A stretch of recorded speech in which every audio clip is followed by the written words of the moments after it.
Today's Philadelphia Eagles Now is sponsored by True Classic. You can get up to 25% off at trueclassic.com/chatsports. More coming up on True Classic air in just a bit, but start off your 2024 right, looking good and feeling good like I am with this polo. trueclassic.com/chatsports. Coming up on today's show, we're talking all things Eagles going into the NFL playoffs with the wild card matchup set as the Birds hitting the road to play the Tampa Bay Buccaneers. So with that, let's take your questions. But first, make sure you join us for our Monday Night Football watch party. I think we're going to go live about 90 minutes before the game, so subscribe. Turn on your notifications and come experience the best place to experience game day outside of being at the game right here on Eagles Now. Super Chat giveaways, Super Chat raffle items. We'll be taking down some beers with the homies and providing you with play-by-play and analysis in real time. Hope to see all of you there for some Monday Night Football. Let's begin our mailbag with this one coming in from Aiden Cuzio, a loyal viewer of the show, and I love that profile picture right there. I missed the Kelly Green threads already. If A.J. Brown does not play, how much will that affect us? It'll affect Philadelphia greatly. A.J. Brown, with all the drama, you would think that he's having a down year. He's not at all. And A.J. Brown this year has arguably been the second best wide receiver in the game outside of Tyreek Hill.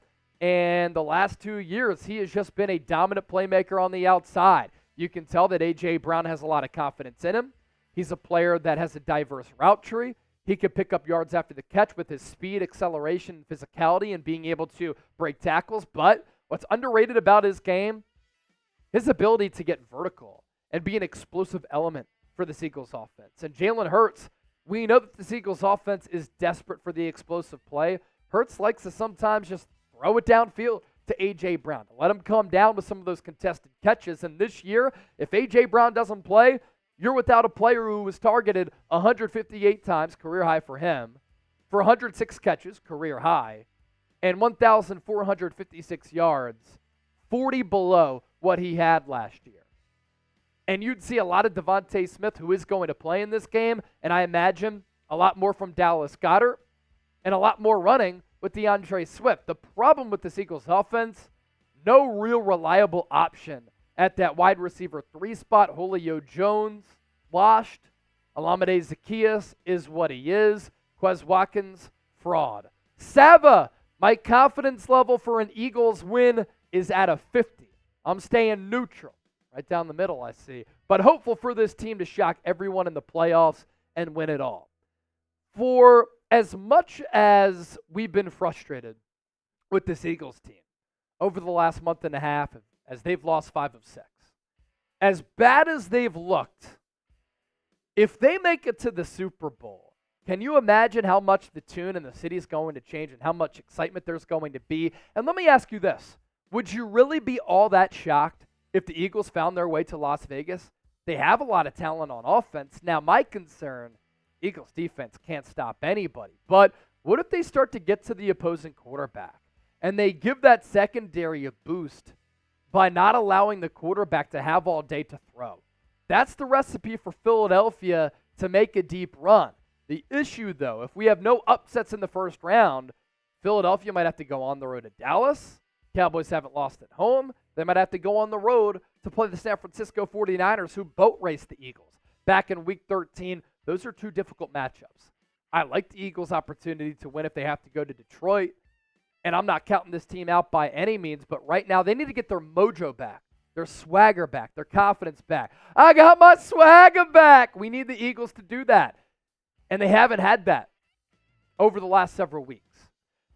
Like I said at the start of the show, Eagles Now, sponsored by True Classic. Shout out Potion, Eagles Now. Get 25% off, trueclassic.com/chatsports. If you're looking for comfortable t-shirts, athleisure, golf polos, sweatpants, jeans, shorts, boxer briefs, hoodies, True Classic literally has it all. And if you're able to look good and save money, that's a no-brainer in my book. True Classic, our favorite sponsor, is here to help you end the old year with the new you and clothes that'll give you the confidence to tackle those 2024 resolutions. Out with the old, ratty, old, nasty shirts, and in with some really nice gear. True Classics ultra comfortable, perfect fitting essentials range from fitted t-shirts, athleisure, jeans, sweaters, outerwear, and more. And True Classic has everything you need to hit the gym, to kick it on the couch watching a movie or a show, Netflixing and chilling, or treat yourself to something nice. So go to trueclassic.com/chatsports and you get 25% off. I'm rocking one of their polos here on the show today. You can get like me and style up and level up like me with True Classic. Tariq Shell, who would be your first choice for the soon-to-be open offensive coordinator and defensive coordinator positions in the offseason?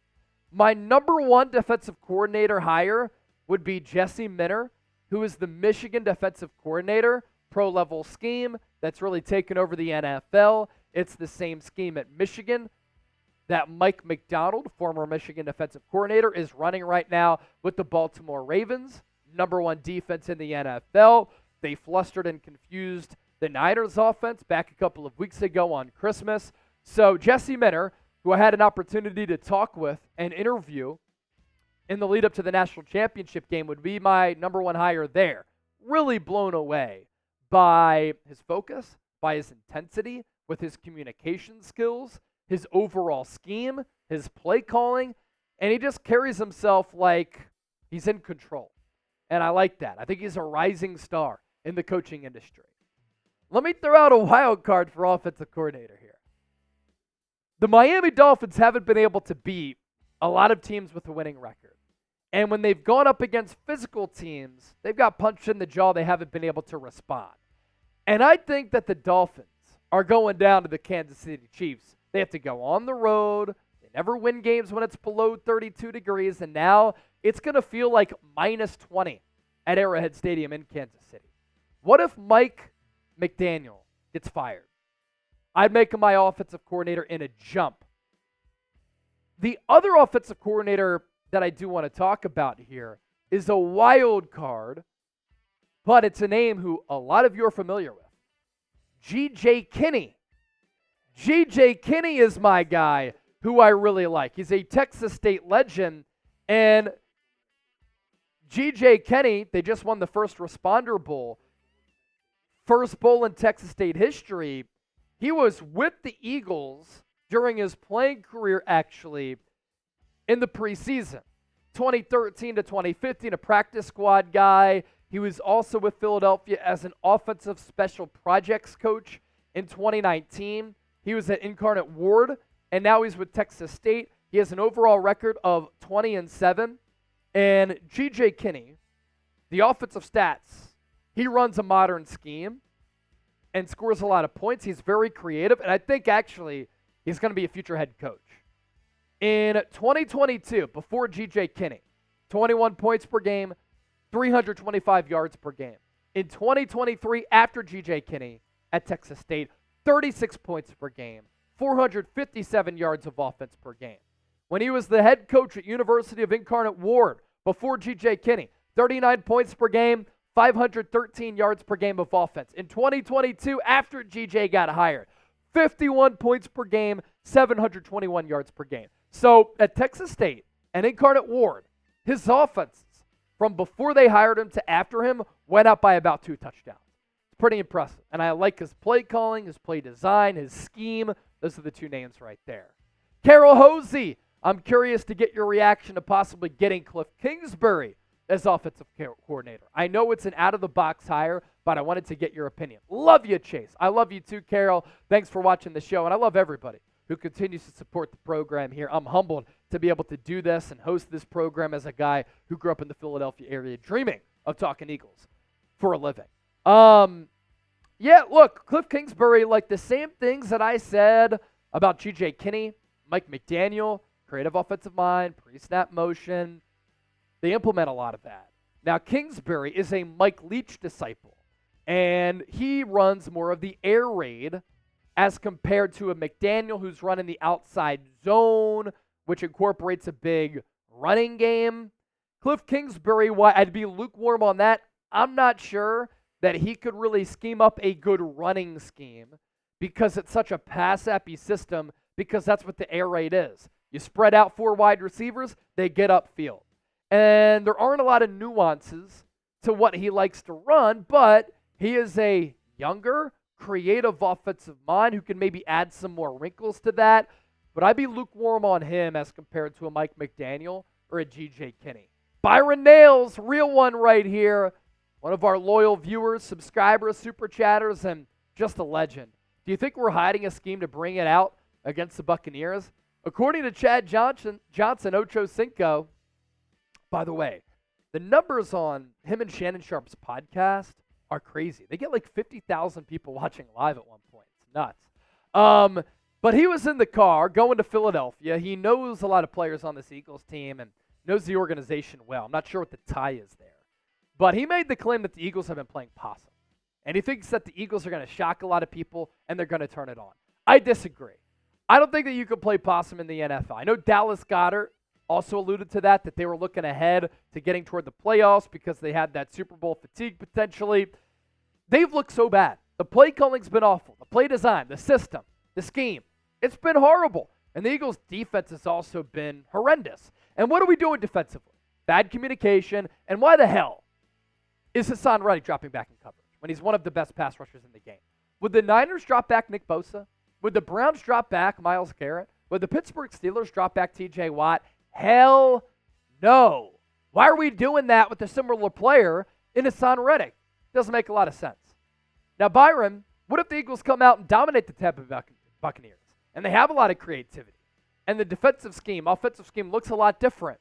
Then we might have a conversation. Was Chad Ochocinco right? Was Dallas Goedert right? But I don't think so. I think this Eagles team, they're tired, they're slow, they're worn down, they're fatigued, and they've had no answers for what teams have thrown their way. Sample size is long enough for me to come up with that. Who you got? Monday Night Football. E for the Eagles, B for the Buccaneers. Get those predictions in. And how about B-Doc right here? Chase, which Eagles players do you think will retire or not return? What players should we draft? Wow. How about drafting Jeremiah Trotter? Eagles need to finally invest in linebacker. You know what I would do, B-Doc? I would draft Jeremiah Trotter Jr., I would sign Patrick Queen, and I would bring back C.J. Gardner-Johnson. It's my offseason plan, and it shows up a lot of the issues that you have on this Eagles team right now. As far as which Eagles players don't return, I think the Eagles have to get a little bit younger at defensive tackle. They need to see if Jordan Davis can play. I'm confident that Jalen Carter can be a star, but he's looked tired. Milton Williams is solid. Do you want to play him more? And do you just let Fletcher Cox go at this point, who early in the year was playing good ball, but he's gotten a little bit tired.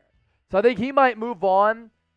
I doubt, and I don't know. I don't envision a scenario where Jason Kelce retires. Like, I think he wants to go out on a better note than the Eagles playing this poorly.